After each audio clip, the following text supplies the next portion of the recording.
एक छोटे से बालक थे जिनका नाम था धन्ना जाट, बड़े महान भगत हुए।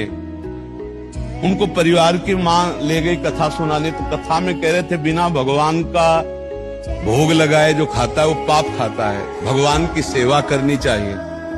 तो घर में आए, अपनी माँ से कहा, 8-10 वर्ष के होंगे, कि हमारे घर में तो भगवान है नहीं, भगवान का भोग नहीं लगता, पाप खाया जाएगा, अब कैसे होगा।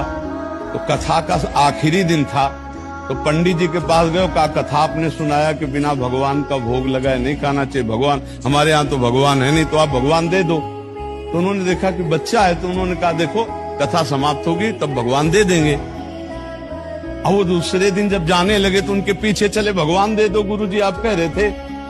तो उन्होंने सोचा लड़का है, इसको ठाकुर जी तो दे नहीं सकते, तो भांग खाते थे, तो भांग का बट्टा ऊपर का, कहा ये भगवान है ले लो।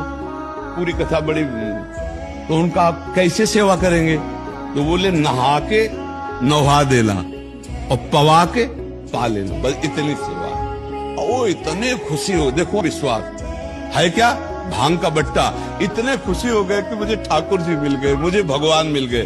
घर में गए, नहाया और ठाकुर जी को ना, वही मतलब भांग के बट्टा को ना, और बाजरे की रोटी, गरीब आदमी सामने रखा, पाओ प्रभु।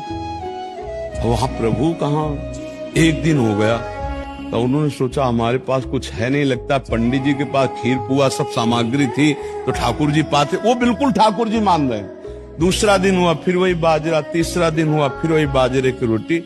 तो वो रो रो करके ऐसे भांग का बट्टा पकड़ा, कहने लगे प्रभु हमारे पास नहीं है कि हम तुम्हें खीर पूड़ी पुआ पवा सके, और गुरु जी ने कहा बिना पवाए पाना नहीं, अगर आप नहीं पाओगे तो हम चाहे मर जाएं लेकिन नहीं पाएंगे। उसी समय श्री कृष्ण प्रकट हो गए, क्योंकि भगवान तो सर्वत्र है ना। भांग के बट्टे की जगह में श्री कृष्ण बैठे हैं, उन्हीं की अवस्था का रूप लेके, और वो और बाजरे की रोटी शुरू कर दी पाना।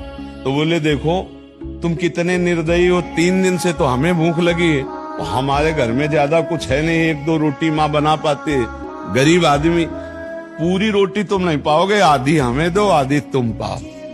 भगवान ने, और फिर जो लीला का विस्तार हुआ कि धन्ना सेठ हो गए, अपार वैभव।